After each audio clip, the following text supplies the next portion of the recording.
Hi, hello, and welcome to Lily's Library. So it is officially Aussie Author August, so I thought it would be fun to go through a whole bunch of recommendations for books that you could read this month.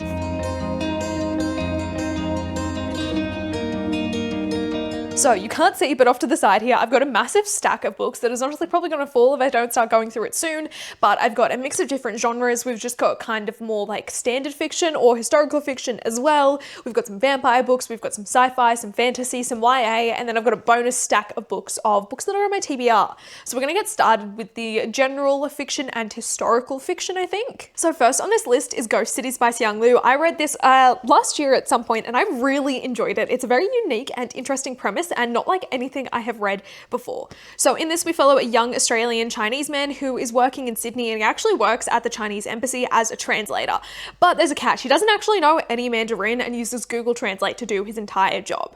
One day he gets caught out for this and goes viral on Chinese social media as #BadChinese. He ends up getting picked up by this director to go with this director to live and work in this ghost city in China. It's a commentary on surveillance and it's just very fascinating as well. It uses two different POVs and two different timelines that kind of interweave and connect at the end, and uses kind of traditional Chinese storytelling methods. I really loved it. It's really funny, and Xiang Lu is an incredible author and I really need to read more of his books, but this is a hidden gem that I think a lot more people internationally really need to read. It's really renowned in Australia. You can see that it's won just a gazillion awards really, and it is just absolutely incredible. After that, I've got two books by one of my friends, and that is Ali Parker's books. I'll start with her first one, and that is At the Foot of the Cherry Tree. This one is actually inspired by her grandparents' story and is based off that, so a lot of this is rooted in real Australian history and also real life.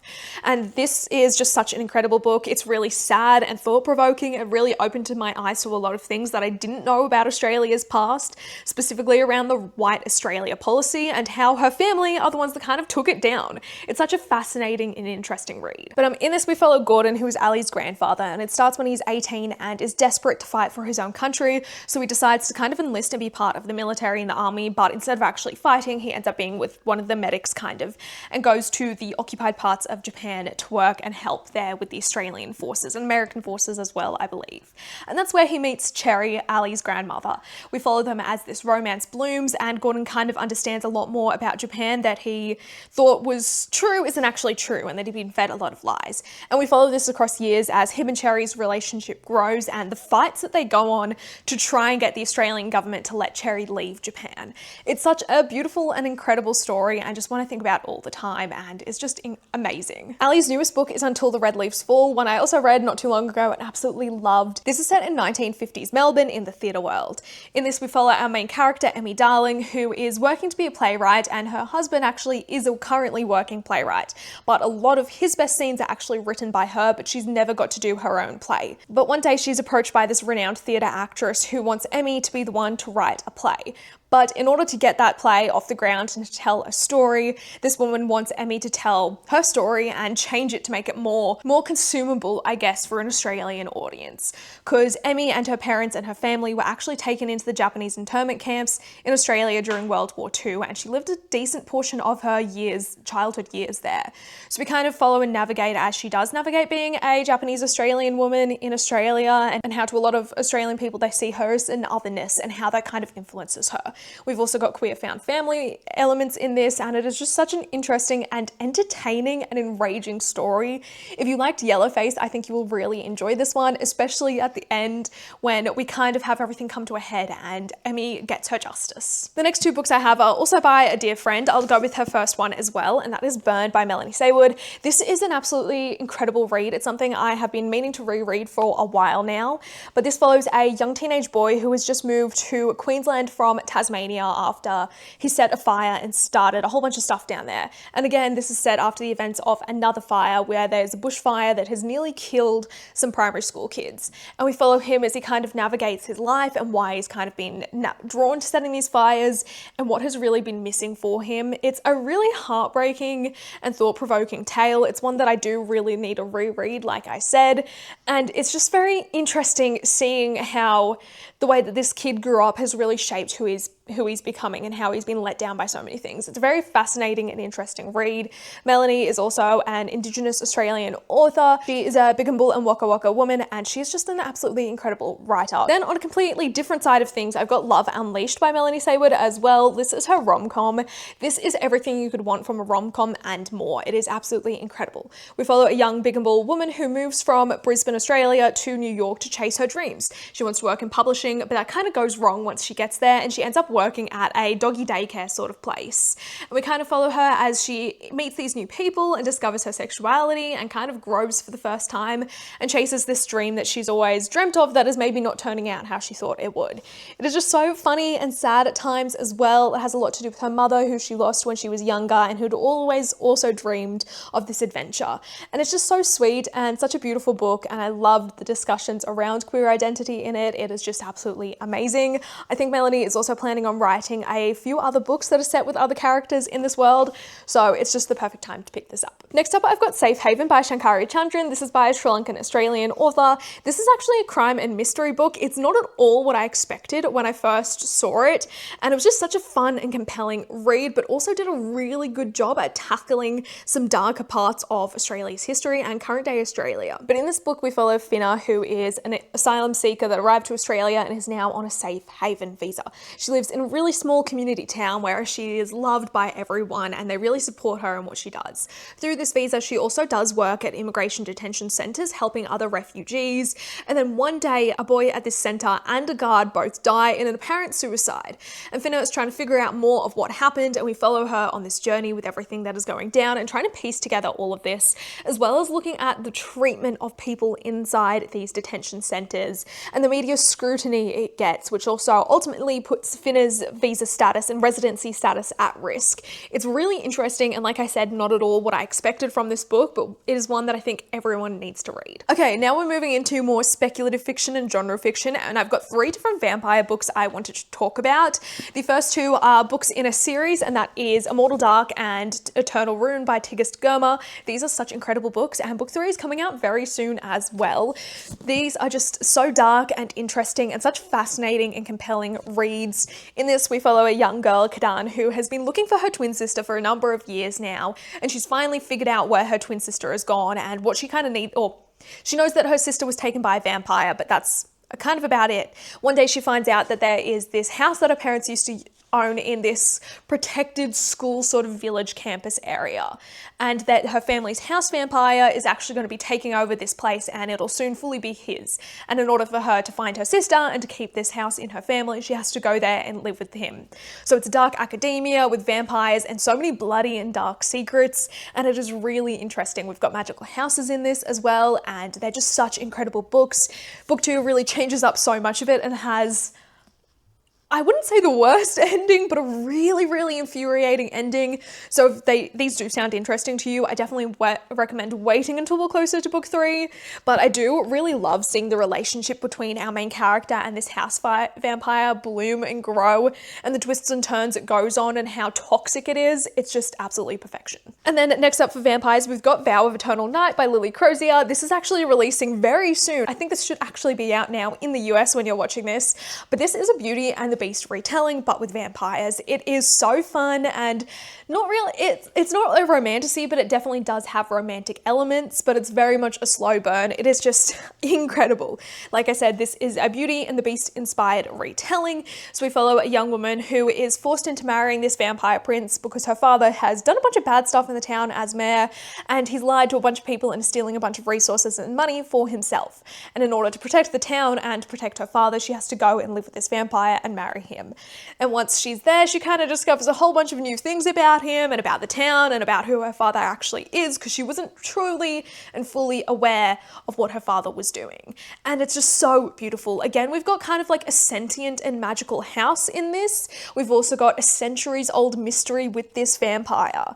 And once our main character actually gets up there, she is offered a deal that if she can break this vampire's curse and free him from being a vampire, then she can do whatever she wants. He will give her all the money in the world for her to to go and live on her own and live in peace. And it is just such a beautiful and fun read, and something I really think a lot of people would enjoy. So it's perfect to read for Halloween this year, since it is going to be out everywhere now. Moving on to sci-fi, I've got 2 books from James Islington. They are the Hierarchy trilogy. So we have obviously got The Will of the Many, which is book 1, and The Strength of the Few, which are book 2. These are really dense and insane fantasy sci-fis. Their world building is incredible. The characters are so realistic and just infuriating at the same time, and just well written, but these books are absolutely incredible. Don't let the length of them intimidate you, because they really are worth it. But in The Will of the Many, we follow Viz, who is actually the heir to a country that basically no longer exists. The Hierarchy, or the Contenian Republic, invaded his homeland and killed his family, and he's the only survivor. And he has been living in secret in Catan ever since. One day he is approached by this guy that is higher up in the government sort of area, or in military, and he's approached to try and infiltrate this magical school where all these people taught how to use will and how to grow powerful, and to go into these different sectors of the ruling class in order to find this guy's brother who died one day during their final exams on a task that they were sent for.